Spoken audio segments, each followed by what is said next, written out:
I'm Su San, founder of COOKHOUSE Malaysia. Okay, the whole idea for COOKHOUSE actually started in 2019, even before I knew what COVID-19 was and we didn't know a pandemic was coming. But from my past F&B experience, building my own Korean F&B business, as well as experience that I've had at Glasshouse at Skute doing events. So I felt that there was a more efficient way that we could actually scale F&B businesses through shared resources and also facilities. So this is an observation from the co-working spaces, which was very popular just a few years back, and it was booming. And a lot of Malaysians adapted very well, and they liked the concept of working together with others. And in office spaces, they do get some cost savings as well, sharing the facilities. But what came to my mind was there's going to be a lot more savings if they were sharing kitchens or sharing commercial cooking facilities.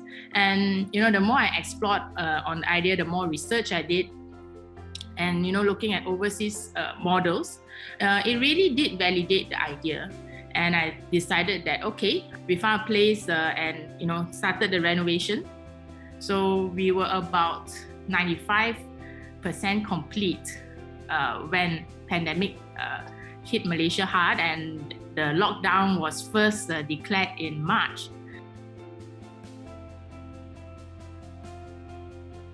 The F&B business is a really challenging one and very competitive one even before the pandemic. But of course, when COVID-19 happened and there were changes really required to human behavior, how people ate, how people bought their food, and how they practically consume this product with food and beverages, right? So a lot of F&B businesses had to adapt and pivot to the changes and needs of all their customers. So all of a sudden, there was a really huge shift to digitalization, and whoever who was not on a delivery platform yet at that time, probably they are on deliveries by now. So that really accelerated a lot of tech in the F&B industry itself. And furthermore, I think with the pandemic, a lot of focus has been given to safety and hygiene.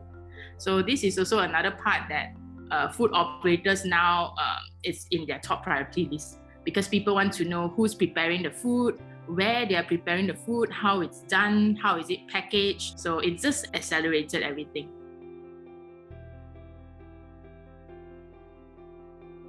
There are quite a lot of benefits, but I will highlight the top two. Basically, it will be the lower startup cost.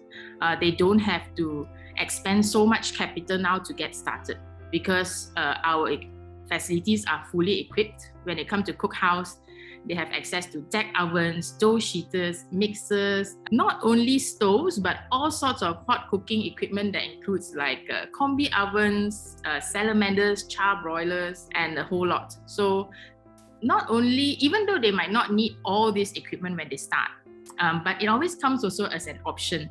Yeah. Also, I think in F&B, if you are working in the kitchen, it's quite a lonely place, especially if you're going to the same kitchen every day for very long hours. So our kitchens, we try to make the place lively, vibrant, with natural sunlight whenever we can, so that when people come to work, they can also interact with the people who are next to them or fighting together with them in this current situation.